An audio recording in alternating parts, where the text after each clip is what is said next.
ये hydrogen bonding पे थे, ठीक है बेटा। तो चलो अब हाइड्रोजन बॉन्डिंग में आगे लिखो, लिखो लिखो इलेक्ट्रोनिगेटिव क्लोरीन। जहां तक हो गया था उसी के बाद जो क्वेश्चन लिखवाया था उसके जस्ट बाद लिखो, लिखो इलेक्ट्रोनिगेटिव,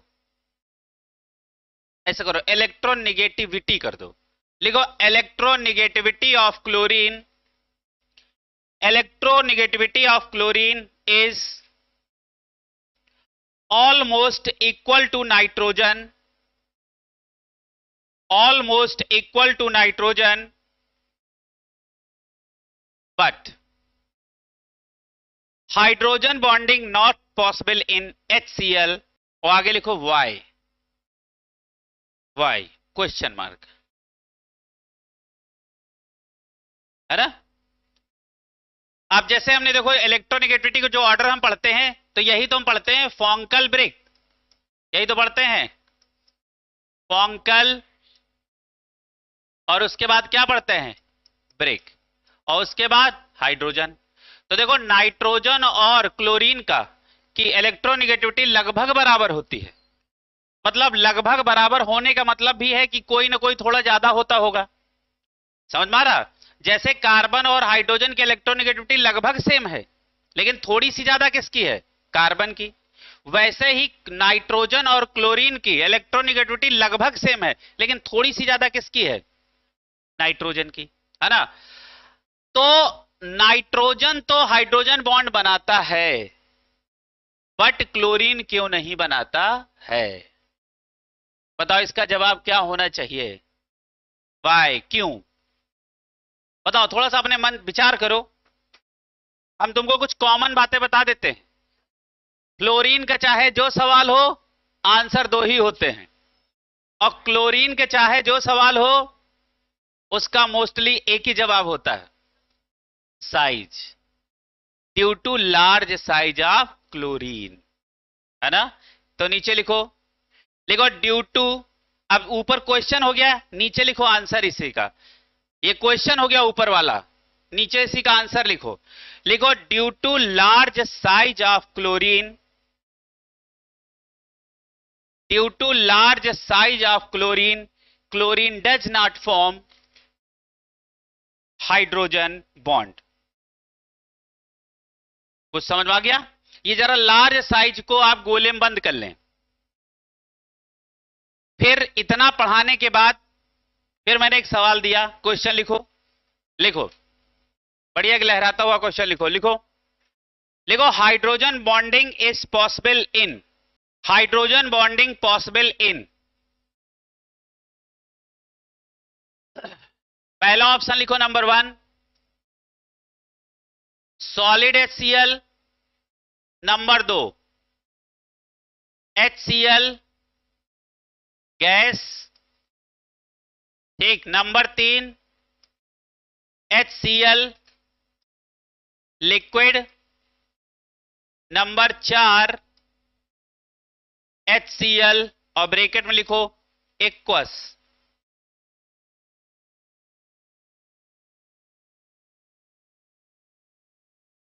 वेरी गुड है,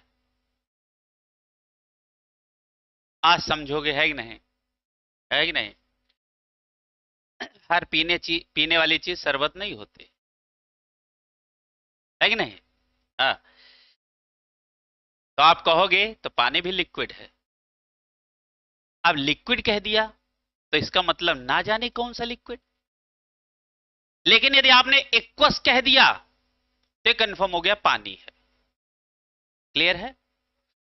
तो लिक्विड कह के फंस जाओगे, है ना। तो बताओ किसमें हाइड्रोजन बॉन्डिंग पॉसिबल है, solid HCl, HCl gas, HCl liquid, HCl aqueous, तो कौन सा, HCl एक्वस। अब तो समझ में आ गया होगा, यहां Cl ने बॉन्ड नहीं बनाया लेकिन कैसा है एक्वस, वहां से हाइड्रोजन बॉन्डिंग बनी, क्लियर है, कुछ समझ में आ गया। तो ये बहुत बढ़िया सवाल है, अभी इसी को ना होना पढ़ाया है, अब कैसे हो सकती है वो बता रहे हैं, क्लियर है। चलेगा, जल्दी से लिखो। अब HCl एक्वस में हाइड्रोजन बॉन्डिंग पॉसिबल है ना, तो आप इसी के आगे इसकी बात लिख लो। लिखो लिखो due to greater polarity, due to greater polarity caused by H2O, caused by H2O molecule, H2O molecule। समझ में आ रहा? इसका मतलब क्या है, H2O की पोलैरिटी HCl को इंड्यूस कर देगी और उसके अंदर क्या बनने लगेगा, हाइड्रोजन बॉन्डिंग। क्लियर है? जैसे मान लो एक चाय पीता हो और एक चाय ना पीता हो, तो जब चाय पीने वाला चाय ना पीने वाली की संगति में रहेगा तो आपको आगे हम पढ़ाएंगे डाइपोल इंड्यूस डाइपोल इंटरेक्शन। समझ में आ रहा? एक नशेड़ी ने दूसरे को ठेके पे ले जाके नशेड़ी बना दिया, इसी को क्या बोलते हैं, डाइपोल इंड्यूस। इंड्यूस किसको कर रहा, जिसने अभी डाइपोल नहीं बनाया था, वो नॉन पोलर था, और डाइपोल किसने बनाया था, जो पोलर था। पोलर वाले ने नॉन पोलर को पोलराइज करके उससे अट्रैक्शन किया, इसे बोलते हैं डाइपोल इंड्यूस डाइपोल इंटरेक्शन। समझ में आया? मतलब जो डाइपोल क्रिएट नहीं कर रहा था, जो डाइपोल बना रहा था, डाइपोल वाले ने बिना डाइपोल वाले को पोलराइज करके उसको डाइपोल में कन्वर्ट किया, फिर दोनों डाइपोल हो गए। अब दोनों मिलकर ठेके पे जाएंगे। नहीं समझ रहे हो? तो इसका मतलब क्या हुआ, डाइपोल इंड्यूस डाइपोल। इसका मतलब जो डाइपोल बना रहा था उसने जो नहीं बना रहा था उसको इंड्यूस करके डाइपोल बनवाया, फिर आपस में दोनों में क्या हो गया, अट्रैक्शन। तो dipole induce dipole interaction. Clear है? चलेगा, आगे लिखो। अब आगे लिखो। अच्छा एक बात बताओ, हाइड्रोजन बॉन्डिंग में कितने इलेक्ट्रॉन पार्टिसिपेट करते हैं, दो। वेरी गुड, बताओ। जैसे हमने कहा इलेक्ट्रॉन ट्रांसफर हुआ, एक से गया एक पे आया, है ना। फिर हमने कहा कि शेयरिंग हुई, तो यहां तक तो बात समझ में आती है ना। लेकिन हाइड्रोजन बॉन्डिंग में कितना इलेक्ट्रॉन पार्टिसिपेट करेगा, तो आंसर है 0। समझ में आ रहा? देखो जैसे मान लो ये A है, ये B है, समझ में आ रहा? मान लो दोनों में प्यार है, दोनों में प्यार है, लेकिन शादी नहीं हो सकती, लेकिन शादी नहीं हो सकती, तो एक दूसरे को देख के ही काम चलाते हैं, है ना। यही हाइड्रोजन बॉन्ड है। हाइड्रोजन बॉन्ड कोई रियल बॉन्ड नहीं है, ये सिर्फ क्या है, एक अट्रैक्शन है। अब अट्रैक्शन है तो ना इलेक्ट्रॉन इधर का इधर गया, ना इधर का इधर गया, तो बताओ कितने इलेक्ट्रॉन ट्रांसफर हुए, कोई इलेक्ट्रॉन नहीं। और हमेशा इस पे डेल का निशान जरूर लगा देते हैं, क्योंकि ये जब कंप्लीट लगा देंगे तो ट्रांसफर लगता है। सब पार्शियल लगाने का मतलब है कि समझ रहे हो ना, खाली अट्रैक्शन है, कोई इलेक्ट्रॉन आया गया नहीं, तो ये समझिएगा। तो अगला लिखो, अगला स्टार लगा के पॉइंट लिखो। लिखो number of electron involve in hydrogen bonding. लिखो number of electron involve in hydrogen bonding, और एरो लगा के क्या जवाब होना चाहिए, लिखो 0। 0 इलेक्ट्रॉन। 0 लिखना, 0 बनाना नहीं, ZERO लिखना, 0 इलेक्ट्रॉन। लिखो बॉन्ड लेंथ ऑफ, लिखो बेटा, bond length of hydrogen bond, bond length of hydrogen bond, bond length of hydrogen bond, और आगे एरो लगा के लिखो 2.5 2.5 2.5 टू 2.7 एंगस्ट्रॉम, फुल स्टॉप। अगली बात, bond energy of hydrogen bond, bond energy of hydrogen bond, आगे लिखो 3 to ऐसे लिखना, 3 to 10 किलो कैलोरी पर मोल, थोड़ा ज्यादा डिजाइनर बोलना हो किलो कैलोरी, नहीं थोड़ा लेकिन वैसे बोला करो जैसे लगे, है ना कि हम ही बोल रहे हैं अंग्रेजी। कैलोरी नहीं समझ रहे हो, कैलोरी बोलो थोड़ा अच्छा लगता है, थोड़ा भारी शब्द लगता है कि नहीं। थ्री डॉटेड लाइन बनाते नहीं है, और ज्यादा दूर का ट्रैक्शन होगा तो ट्रैक्शन ही नहीं होगा, नहीं समझ रहे हो। डाइपोल के लिए कुछ उचित दूरी होनी चाहिए। मान लो एक यहां बैठा, एक कानपुर में बैठा, नो अट्रैक्शन। जैसे मान लो तुम कोलंबियन फोर्स पढ़ते हो, एक प्लस का चार्ज यहां रखो, माइनस का रखो, कानपुर में अट्रैक्शन होगा लेकिन ग्रेविटेशनल होगा, समझ रहे हो ना, वही चक्कर है। चलो आगे देखो, अगला लिखो बॉन्ड स्ट्रेंथ। लिखो बेटा बॉन्ड स्ट्रेंथ। अच्छा बॉन्ड स्ट्रेंथ का तो हमने फार्मूला लिखवाया था। वो नहीं, बॉन्ड स्ट्रेंथ का इलेक्ट्रोनेगेटिविटी डिफरेंस है तो फार्मूला लिखवाया था, नहीं लिखा है क्या? नहीं लिखवाया क्या? नहीं लिखवाया, बताओ। नहीं लिखवाया? अरे तो इतना मतलब काहे परेशान हो। लिखो बॉन्ड स्ट्रेंथ, लिखो bond strength directly proportional electronegativity difference, लिखवाया था। और इनवर्सली प्रोपोर्शनल साइज लिखवाया था, तो भैया वही तो लिखवा रहे हैं, तो इसी का आगे साइज वाला भी लिख लो। अच्छा ये तुम देखो, अब हम वही सेम चीज बता रहे हैं, वही सेम फार्मूला, लेकिन थोड़ा थोड़ा सा याद है।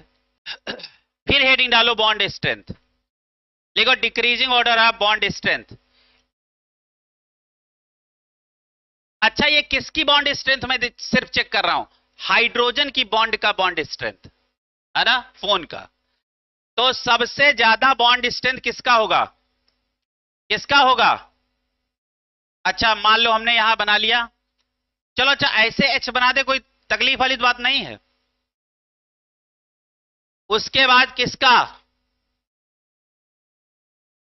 अच्छा ये हाइड्रोजन किसी और का है, ये ऑक्सीजन किसी और का है, और उसके बाद कौन सा है? तो सबसे ज्यादा मजबूत हाइड्रोजन बॉन्ड एफ और एच के बीच का होता है, उससे थोड़ा कमजोर ओ और एच, सबसे कमजोर एन और एच के बीच। क्लियर है? तो अब इनका कुछ ना कुछ एनर्जी होगा, इनकी होती है 10 किलो कैलोरी, इनकी होती है 7 किलो कैलोरी, और इनकी होती है 3 किलो कैलोरी। लिख लो बेटा जल्दी जल्दी लिख लो,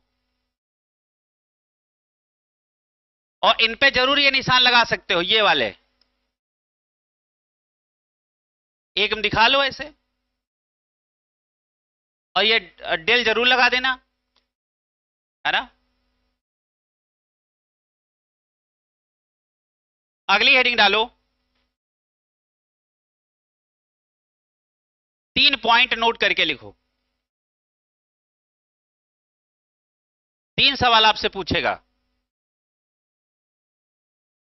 लिखो स्ट्रॉन्गेस्ट हाइड्रोजन बॉन्डिंग अकर इन, स्ट्रॉन्गेस्ट हाइड्रोजन बॉन्डिंग अकर इन, है ना। तो आगे एरो लगा के लिखो एच एफ। अच्छा ये एच किसी और का और एफ किसी और का, ये एच एफ का मीनिंग समझ रहे हो ना। एच और एफ के अपने मॉलिक्यूल के अंदर कोई हाइड्रोजन बॉन्ड नहीं है, लेकिन एच और एफ के बीच में इलेक्ट्रोनेगेटिविटी की डिफरेंस सबसे ज्यादा है। अच्छा जरा यहां ध्यान से देखो, क्या हमने आपको यह पढ़ाया था, बताओ, होंकल ब्रिक पढ़ाया था, बताओ बेटा। और उसके बाद कौन है, हाइड्रोजन। तो देखो एच और एफ के बीच में कितनी डिस्टेंस ज्यादा है, तो इसके और इसके बीच की इलेक्ट्रोनेगेटिविटी सबसे ज्यादा, और इसके और इसके बीच की थोड़ी कम, और इसके और इसके बीच की और कम। तो सबसे तगड़ा हाइड्रोजन बॉन्ड कहां बनेगा, एच एफ, उससे कमजोर एच ओ, उससे कमजोर N O, due to electronegativity difference. पक्का?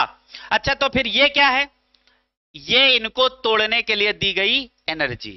ये मजबूत है, ज्यादा एनर्जी दोगे तब टूटेगा। ये कमजोर है, थोड़ा थोड़ी कम। ये बहुत कमजोर है, समझ रहे हो, थोड़ा और कम।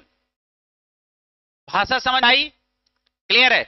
सबसे ज्यादा इलेक्ट्रोनेगेटिविटी डिफरेंस कहां है? एच और एफ के बीच में। जितना दूर उतना डिफरेंस ज्यादा। क्लियर है? तो चलो अगला पॉइंट लिखो बेटा।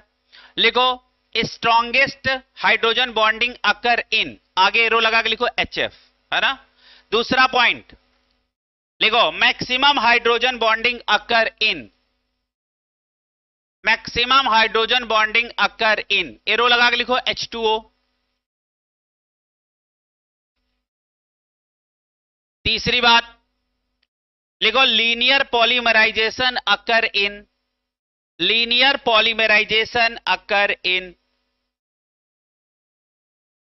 लीनियर पॉलीमराइजेशन अकर इन। आगे एरो लगा के लिखो NH3, एरो लगा क्या लिखोगे? NH3। ठीक है भैया, चलो अच्छा। लीनियर पॉलीमराइजेशन क्या होगा? लीनियरली मॉलिक्यूल जुड़ते जाएंगे NH3 के। हाँ, तो चलो आगे लिखो बेटा। हम आपको एक पॉइंट लिखवा रहे हैं, आगे जगह खाली है ना, तो यहां पे लिखो मॉलिक्यूल, पहले मैं लिख देता हूं, और यहां पे लिखो नंबर ऑफ हाइड्रोजन बॉन्ड, और यहां लिखो स्ट्रक्चर। आना, ये तीन बातें आपको लिखनी है, मतलब 3 पॉइंट हम लिखवाएंगे, ज्यादा नहीं। पहला पॉइंट, पहला हमारा मॉलिक्यूल HF होगा, दूसरा हमारे पास H2O मॉलिक्यूल है, और तीसरा हम किसके लिए जानकारी देंगे? NH3। बस इतने ही टेबल रखना, ठीक है। ये हमको 3 मॉलिक्यूल पढ़ने हैं बस।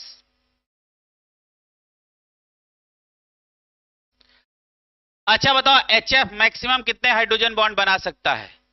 2, है ना। तो यहां नंबर ऑफ हाइड्रोजन बॉन्ड क्या लिखेंगे? 2, है ना। अच्छा लाओ बना के भी दिखा देता हूं।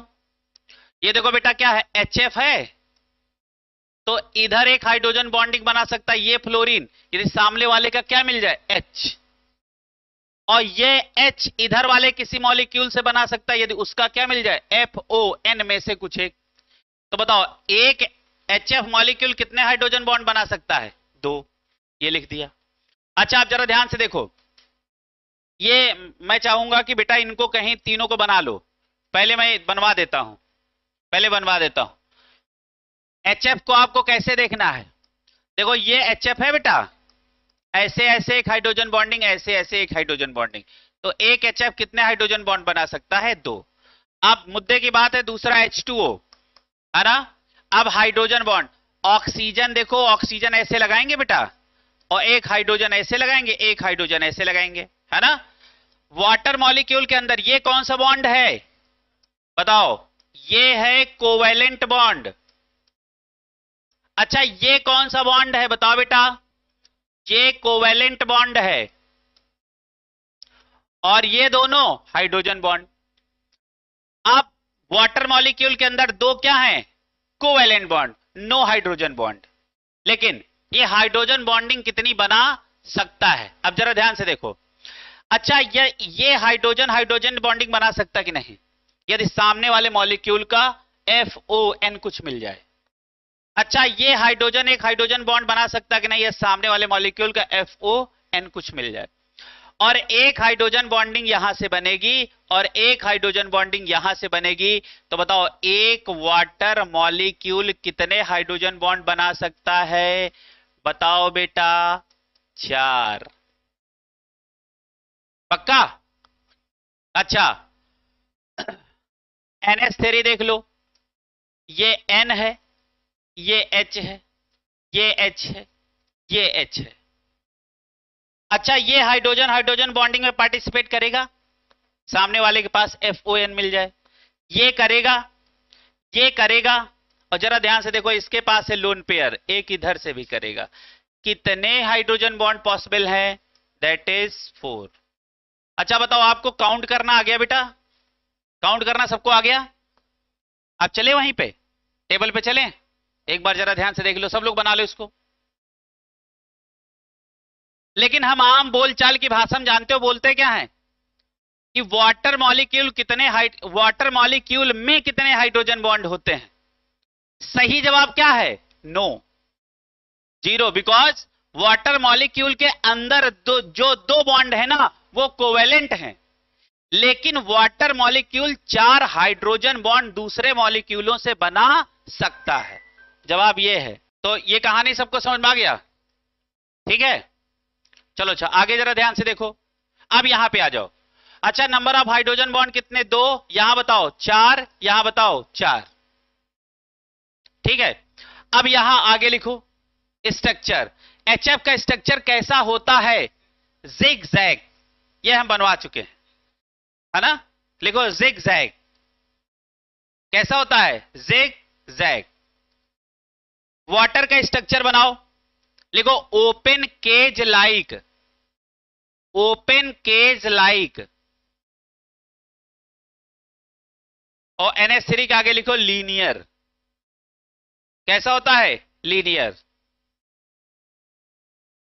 अब एक सवाल लिखो, क्वेश्चन लिखो बेटा। अगला लिखो, क्वेश्चन लिखो। Arrange the following, arrange the following in decreasing order of,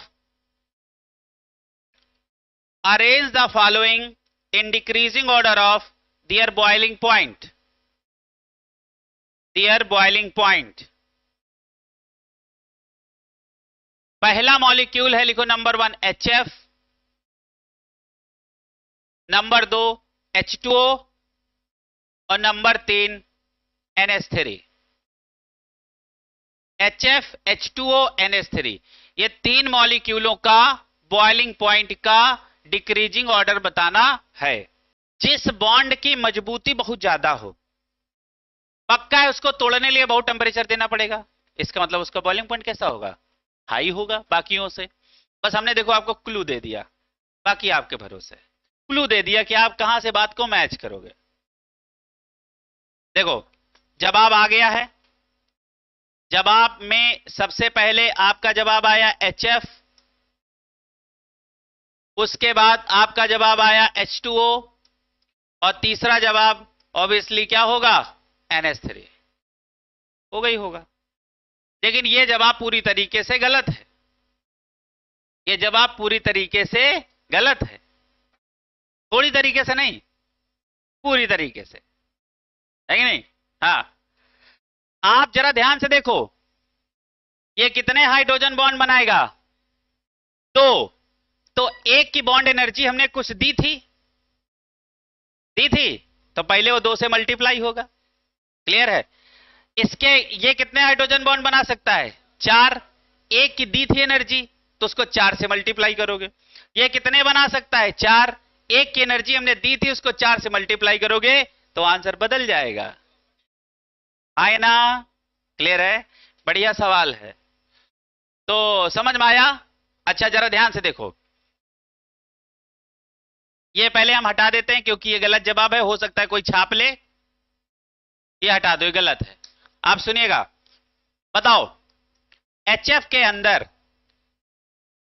कितने हाइड्रोजन बॉन्ड? हाइड्रोजन बॉन्ड कितने होंगे? 2। H2O कितने हाइड्रोजन बॉन्ड बना सकता है? 4। अच्छा NH3 कितने बना सकता है बेटा? 4। बताओ, यहां बताओ, फ्लोरीन और हाइड्रोजन के बीच की कुछ एनर्जी हमने आपको बताई होगी, 10 किलो कैलोरी। ठीक। अच्छा यहां हम ऑक्सीजन और हाइड्रोजन के बीच का कुछ ना कुछ तो बताए होंगे, कितना है? 7 किलो कैलोरी।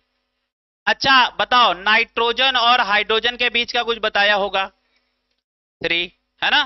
अच्छा बात बताओ, यहां क्या होगा? एक की इतनी तो 2 की कितनी? तो 10 इंटू 2, आंसर आ जाएगा 20 kilo calorie. 7 into 4 that is 28 kilo calorie. और यहां क्या हो जाएगा?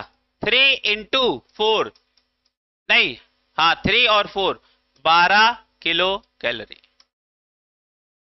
अब बताओ क्या जवाब होना चाहिए? बॉइलिंग पॉइंट का ऑर्डर बताओ, सबसे ज्यादा किसका? H2O, उसके बाद कौन? HF, सबसे आखिर में कौन? NH3। ये जवाब है। बनाओ, सुंदर सा जवाब लिखो। लिखो हाइड्रोजन बॉन्डिंग, आगे लिखो two type. Hydrogen bonding heading डालो, आगे लिखो टू टाइप। लिखो टू टाइप, लिखो टू टाइप। हाइड्रोजन बॉन्डिंग आगे क्या लिखना है? Two type. पहला लिखो इंटरमॉलिक्यूलर हाइड्रोजन बॉन्डिंग। पहला क्या लिखोगे? अच्छा, पहले तो डिवाइडेड इनटू टू पार्ट था ना, दोनों भागों में पॉसिबल ही नहीं है। हाँ, ये जो लहरा के लिखो इसके जिम्मेदार तुम खुदे हो। हमने बोला था कि एक एक साइड से लिखना। हाँ हाँ, इन लोगों में आ जाएगा, इतने में नहीं आएगा। आगे क्या है? हाँ, ये हेडिंग है, आगे हेडिंग है, तो तुम एक पेज निकाल लेना और इसी जगह चिपका देना, और कोई इधर उधर ना होने पाए। एक पेज निकालो जो जैसे बढ़ रहा है तो उसे लिख के यहीं चिपका देना, है ना। नोट्स आपका एकदम प्रॉपर होना चाहिए, नहीं तो हम इतनी मेहनत करते नहीं। चलो आगे देखो, पहले लिखो, पहले लिखो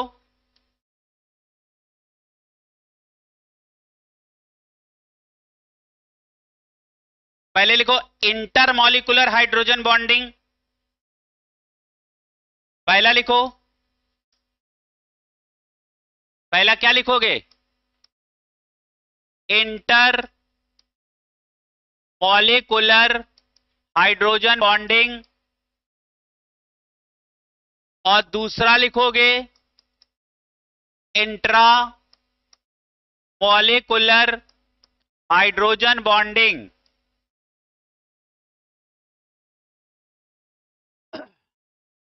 अब मेरी बात को समझिए, जैसे दो अलग अलग परिवारों में शादी हो तो वह इंटरमॉलिक्यूलर, और अपने ही परिवार में शादी हो जाए तो इंट्रामॉलिक्यूलर हाइड्रोजन बॉन्डिंग। आप जरा ध्यान से देखिएगा बेटा, ये अपशब्द नहीं कोई किसी तरीके का है, मतलब तुम डॉक्टर बनने जा रहे हो, भाषा परिभाषा पे ध्यान देना चाहिए कि नहीं? चलो अच्छा, पहली हेडिंग डालो इंटरमॉलिक्यूलर हाइड्रोजन बॉन्डिंग। पहली हेडिंग डालो स्टार लगा के, पहली हेडिंग डालो इंटरमॉलिक्यूलर हाइड्रोजन बॉन्डिंग। ये बातें सिर्फ कही जाती है इसलिए कि थोड़ा सा आपको वो थोड़ी बात समझ आए और ज्यादा दिन तक आपके दिमाग पे घर बना पाए, है ना, इसलिए चलेगा। पहले लिखो इंटरमॉलिक्यूलर हाइड्रोजन बॉन्डिंग। अच्छा, इंटर का मतलब क्या होता है? Between two molecule. और इंट्रा का मतलब क्या होता है? एक ही मॉलिक्यूल होगा, उसमें दो अलग अलग ग्रुप होंगे, उनके बीच में बनेगा। तो इसके अंदर लिखो, पहला पॉइंट लिखो इंटरमॉलिक्यूलर हाइड्रोजन बॉन्डिंग के में लिखो बेटा, लिखो फॉर्म्ड बिटवीन, लिखो formed between two molecules, formed between two molecules, formed between two molecules. आप देखो एग्जाम्पल जरा ध्यान से देखो, पहला एग्जाम्पल जैसे मान लो लिख लो HF, है ना बेटा। अच्छा, दूसरा लिख लो H2O, और तीसरा लिख लो NH3, है ना, और एक चौथा लिख लो para nitro phenol, para nitrophenol. अब देखो इनमें तो आप इंटरमॉलिक्यूलर हाइड्रोजन बॉन्डिंग तब से देख ही रहे थे, चलो इसमें देख लेते, है ना। अरे इन तीनों में तो देख ही रहे थे, तीनों तो बनवा चुके हैं।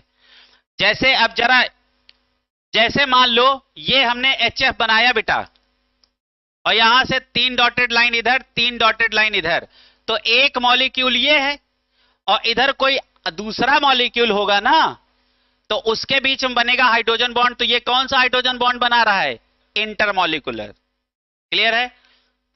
समझ में आया ना? इंटर का मतलब क्या होता है? बिटवीन टू मॉलिक्यूल, और टू मॉलिक्यूल सेम भी हो सकते हैं और डिफरेंट भी हो सकते हैं। जैसे मान लो इसने हाइड्रोजन बॉन्ड बना लिया किससे? मान लो किससे बना लिया? वाटर से। तो देखो वाटर मॉलिक्यूल अलग है और HF अलग है, तो बताओ दो अलग अलग मॉलिक्यूल है ना, चाहे दो अलग अलग हो चाहे दो सेम हो। और मान लो ऐसे यहां बना ले, मान लो यहां फ्लोरीन हो गया और यहां हो गया हाइड्रोजन, हो गया। अब देखो ये हाइड्रोजन बॉन्ड कहां है, सेम मॉलिक्यूल के बीच में, है ना, और ये हाइड्रोजन बॉन्ड कहां है, डिफरेंट मॉलिक्यूल के बीच में। लेकिन दोनों ही किसके एग्जाम्पल हैं, इंटरमॉलिक्यूलर हाइड्रोजन बॉन्डिंग। क्लियर है, कुछ समझ में आ गया। अब चलो लिखो, अब इसमें हम हाइड्रोजन बॉन्डिंग आपको दिखा देते हैं। अच्छा ये बताओ क्या लिखा है,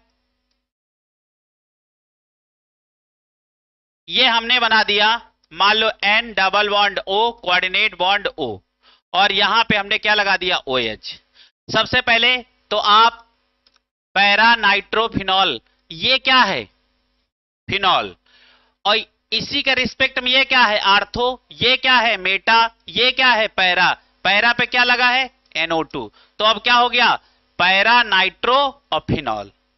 ठीक, ये पैरा नाइट्रोफिनॉल है, और ये हमारे पास है दूसरा पैरा नाइट्रोफिनॉल, है ना बेटा, ये दूसरा पैरा नाइट्रोफिनॉल है ना, और इसने इससे क्या बना लिया बताओ बेटा, हाइड्रोजन बॉन्ड। अच्छा बताओ ये मॉलिक्यूल अलग है क्यों बेटा, और ये मॉलिक्यूल क्या है अलग है। अब बताओ इसके नाइट्रोजन के ऑक्सीजन ने और जो OH के हाइड्रोजन से आपस में क्या बना ली, हाइड्रोजन बॉन्डिंग। तो देखो दोनों मॉलिक्यूल क्या हैं, सेम हैं, लेकिन दोनों मॉलिक्यूल हैं तो अलग अलग। तो ये कौन सी हाइड्रोजन बॉन्डिंग है बताओ बेटा, इंटर मॉलिक्यूलर हाइड्रोजन बॉन्डिंग। क्या बेटा, ये कहानी सबको समझ में आ गई, चलो लिख लो, इंटरमॉलिक्यूलर हाइड्रोजन बॉन्डिंग। उसमें डॉट कर लेना, 3 डॉट ऐसे लगाना, है ना। चलो आगे लिखो भैया, इसको बना लो आराम से, ये बना लिया बेटा। अच्छा एक बात बताओ, जब इंटरमॉलिक्यूलर हाइड्रोजन बॉन्डिंग हुई तो इससे देखो अंतर क्या आया, पहले ये अलग मॉलिक्यूल था, ये अलग मॉलिक्यूल था, लेकिन जब दोनों में बॉन्डिंग हो गई तो अब ये दोनों मॉलिक्यूल एक साथ हो गए। तो सबसे पहले क्या हुआ, इंटरमॉलिक्यूलर हाइड्रोजन बॉन्डिंग से मॉलिक्यूलर वेट बढ़ जाता है।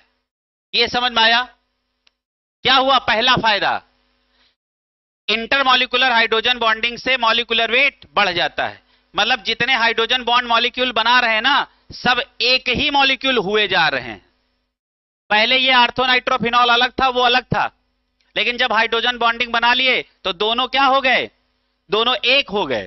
क्लियर है, तो यहां पे लिखो नंबर 1, नीचे स्टार लगा कुछ बातें लिखो, लिखो बेटा, लिखो due to intermolecular hydrogen bonding, लिखो due to intermolecular hydrogen bonding, और डैश लगा के छोड़ दो, और नीचे लिखो पहला पॉइंट, बॉइलिंग पॉइंट।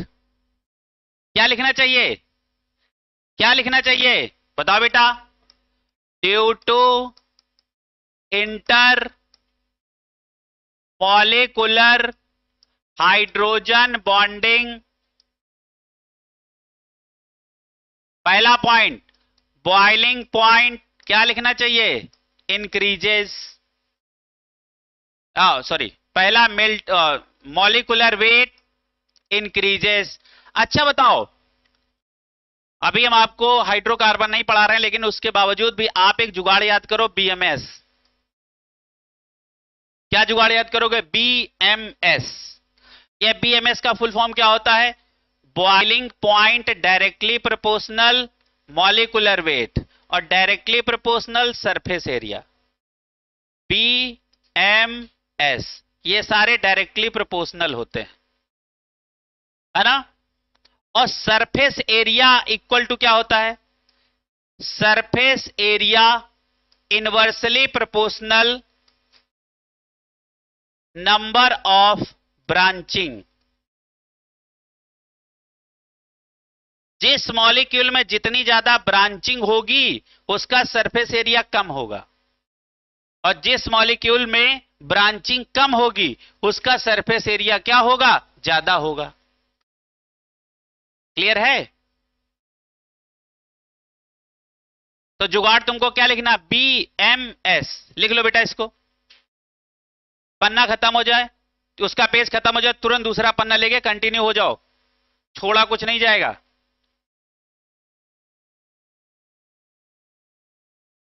और उसको उसी जगह पे चिपका लेना। अच्छा, ये ब्रांचिंग का मतलब समझ में आ गया? सबको समझ आया? अब जरा ध्यान से देखो, ये ब्रांचिंग का मतलब क्या है। अभी देखो वहां वाली बात इसी के नीचे लिखो। जैसे ये बताओ, ये क्या लिखा, CS3 CS2 CS2 CS2 CS3। जब सीधी लाइन में कोई एल्केन लिखा जाता है तो उसका नाम क्या हो जाता है, नॉर्मल। और नॉर्मल के बाद इसमें कितने कार्बन है, तो नॉर्मल पेंटेन। अब देखो हमने क्या किया, इसी पेंटेन को क्या हम ऐसे लिख सकते हैं, बताओ बेटा। यहां पे हमने CS3 लगा दिया और ये हो गया CS3। अभी भी देखो कार्बन 5 ही हैं, लेकिन अब इसका नाम क्या है, आइसोपेंटेन, है ना? क्लियर? अब जरा तीसरा पॉइंट ये है, यहां देखो, क्या हम इसको ऐसे नहीं लिख सकते, CS3C CS3 CS3 और CS3? इसका नाम क्या है, नियोपेंटेन।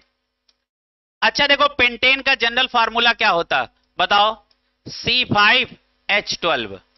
यही तो है, यही आपका क्या है, पेंटेन। अच्छा, पेंटेन को देखो हम कितने रूपों में लिख सकते हैं। अब चेक करो, देखो ये फार्मूला सही कि नहीं।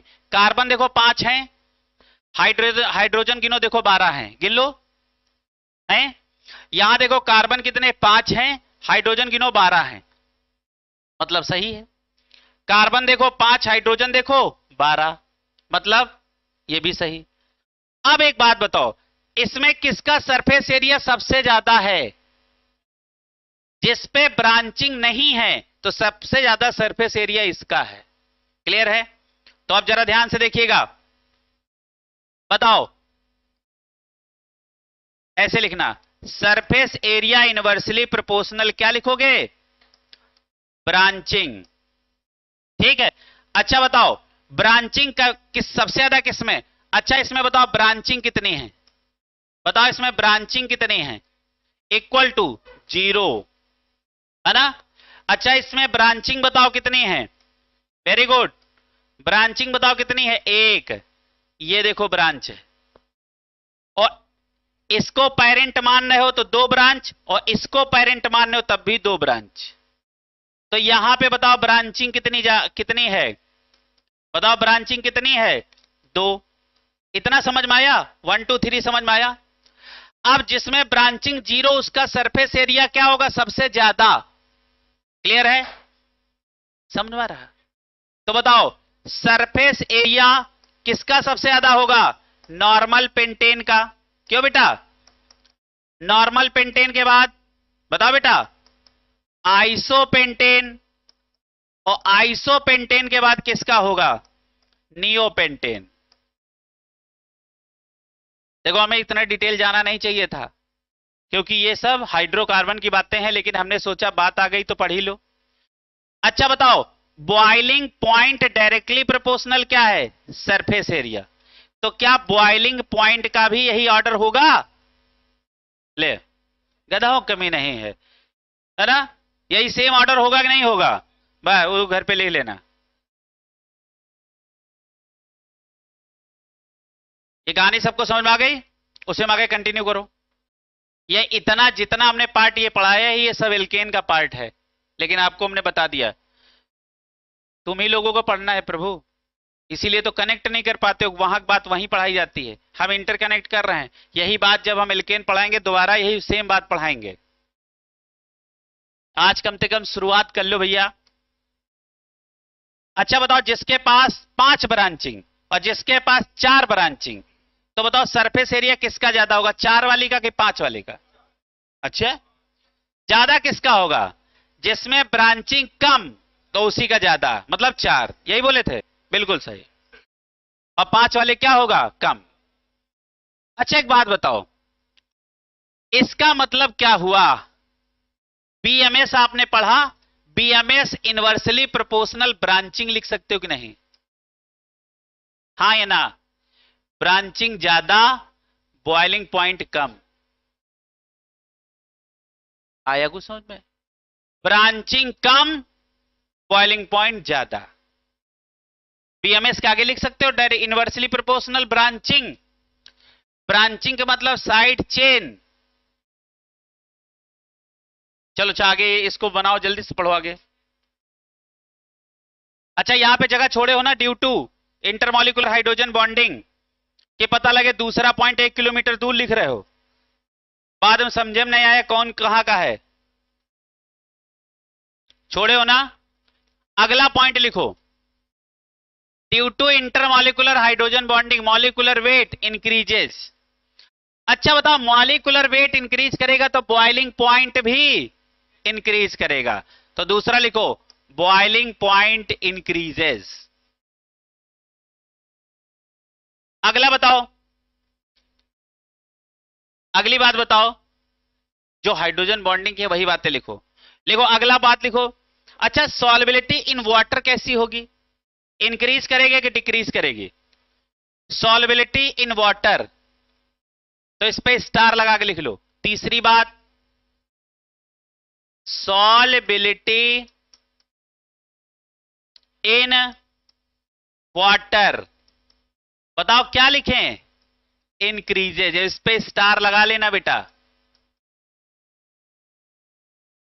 सॉल्युबिलिटी इन वाटर इंक्रीजेस, ठीक है। अच्छा बताओ वोलाटाइल कैरेक्टर,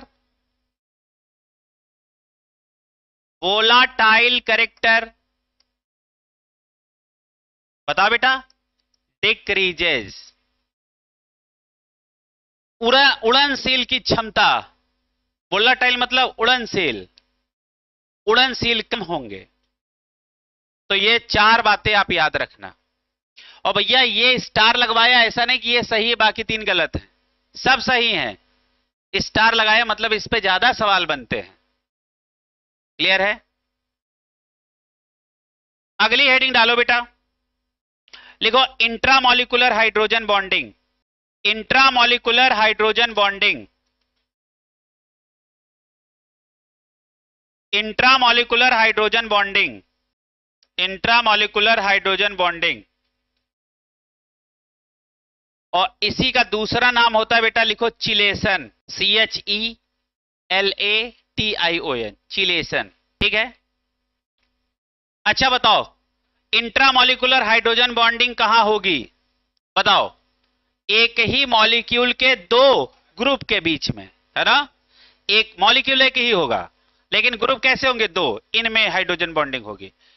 अब जैसे इसका बहुत बढ़िया एग्जांपल है पैरा नाइट्रोफिनॉल, हाँ सॉरी आर्थो नाइट्रोफिनॉल। पैरम तो दूर दूर हो जाएंगे, है ना, और आर्थोम कहां होगा? बगले में होगा। तो कहा कैसे हो जाएगा? और यही नाइट्रो मेटा पे चले जाए तो वह hydrogen bonding, intramolecular hydrogen bonding नहीं होगी। पैरा में तो सोचो ही नहीं। तो पहला एग्जांपल लिखो बेटा, पहला तो लिखो फॉर्म्ड, लिखो बेटा पहला पॉइंट लिखो formed with in molecule, with in molecule, एक ही मॉलिक्यूल के अंदर इंट्रामॉलिक्यूलर हाइड्रोजन बॉन्डिंग बनेगी। और इसका एक बहुत खूबसूरत एग्जांपल लिखो ortho nitrophenol, ortho nitrophenol, ortho nitrophenol. जरा ध्यान से देखो ये, अच्छा ये बताओ ये क्या है?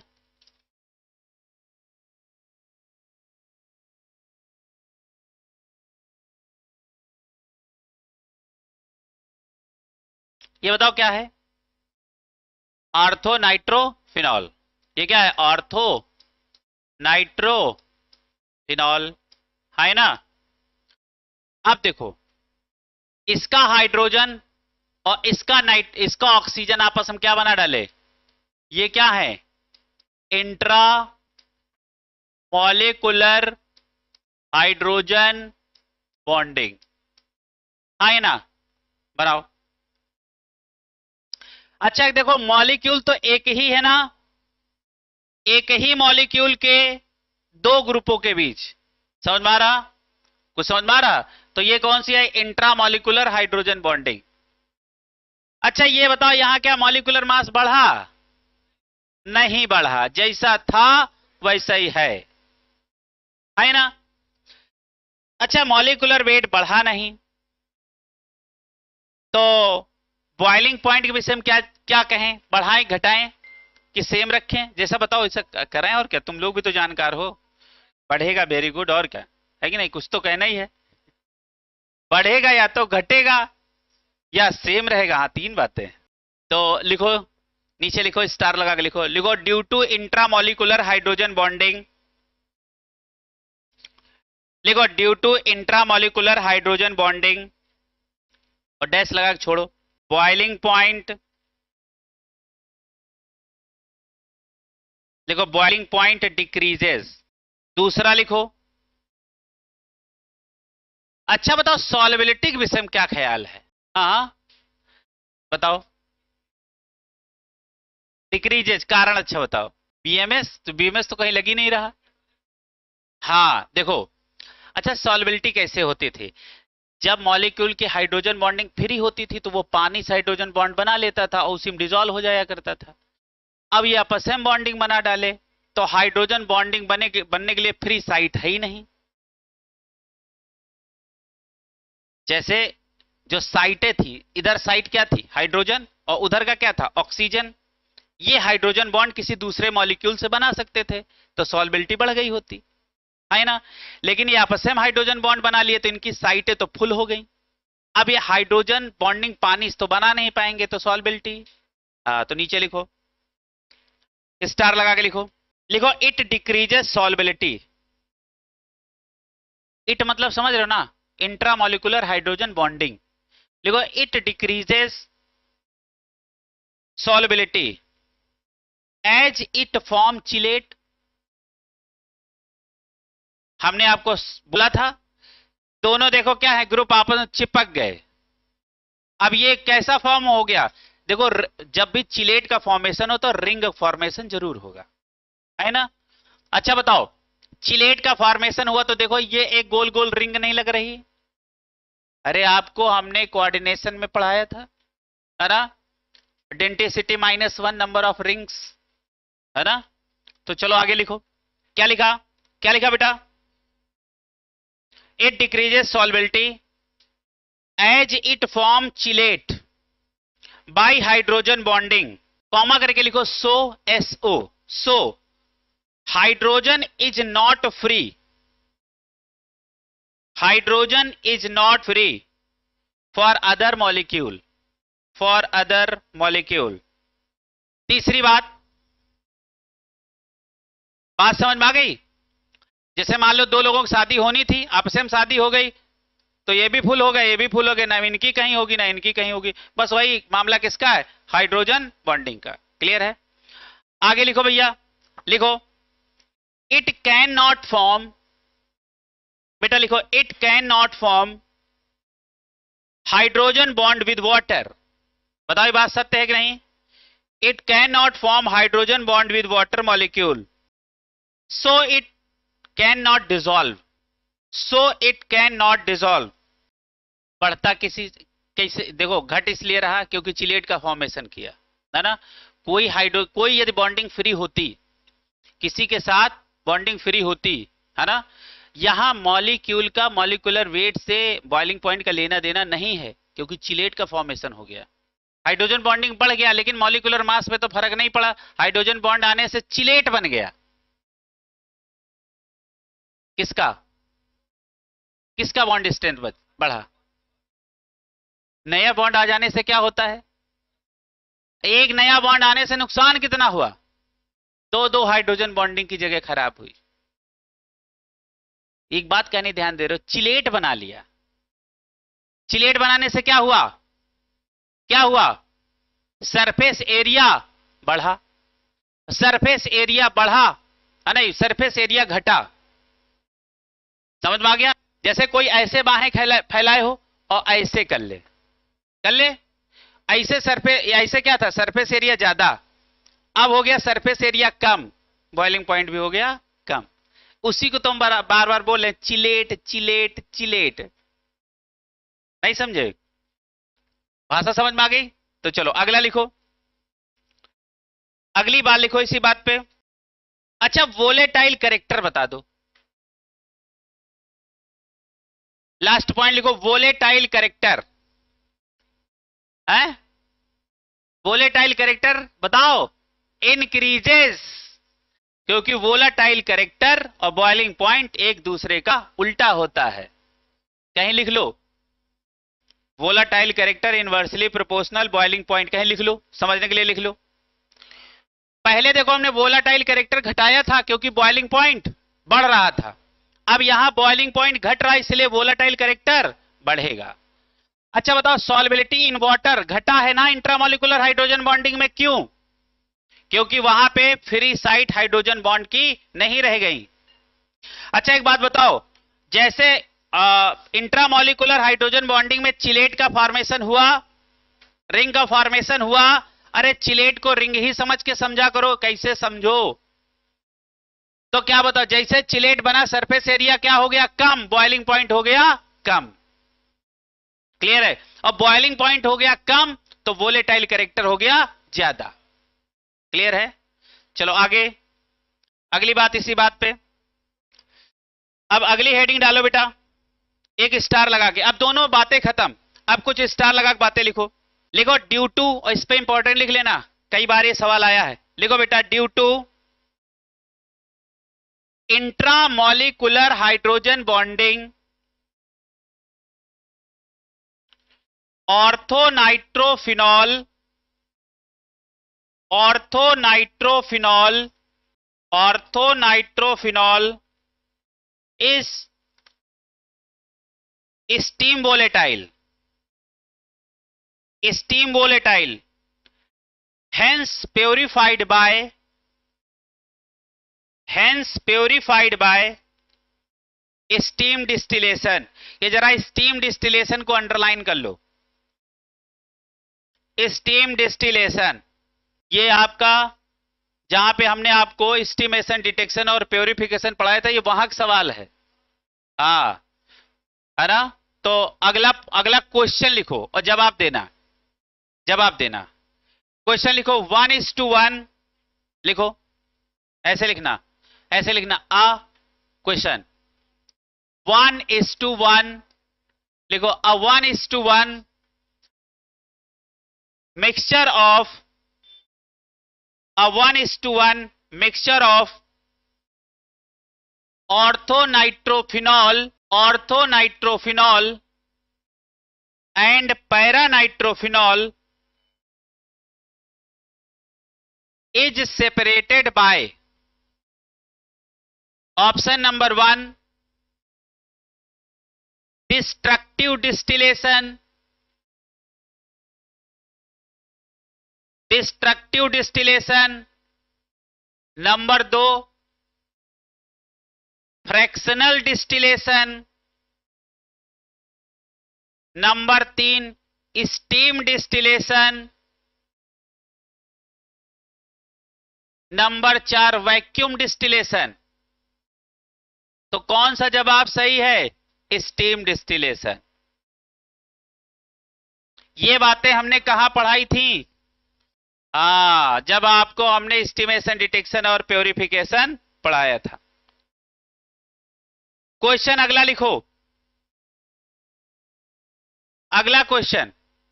ये बात तो समझ आ गई, क्लियर हुआ? ये कहां की बात है? ये जहां पे डिटेक्शन, एस्टिमेशन और प्योरिफिकेशन पढ़ाया था, तो प्योरिफिकेशन का पार्ट है। क्वेश्चन लिखो, least soluble in water. Question लिखो, least soluble in water. Water के अंदर सबसे कम सॉल्युबल कौन होगा? ऑप्शन नंबर 1 ऑर्थोनाइट्रोफिनॉल, दूसरा मेटानाइट्रोफिनॉल,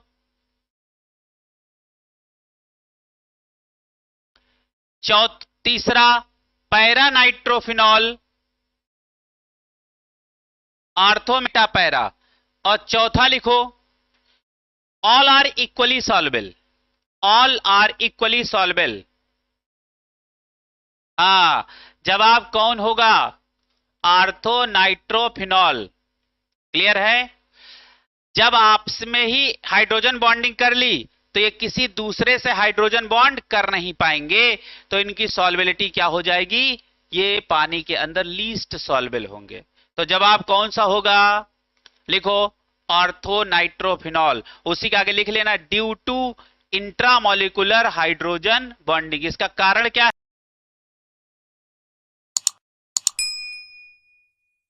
बॉन्डिंग।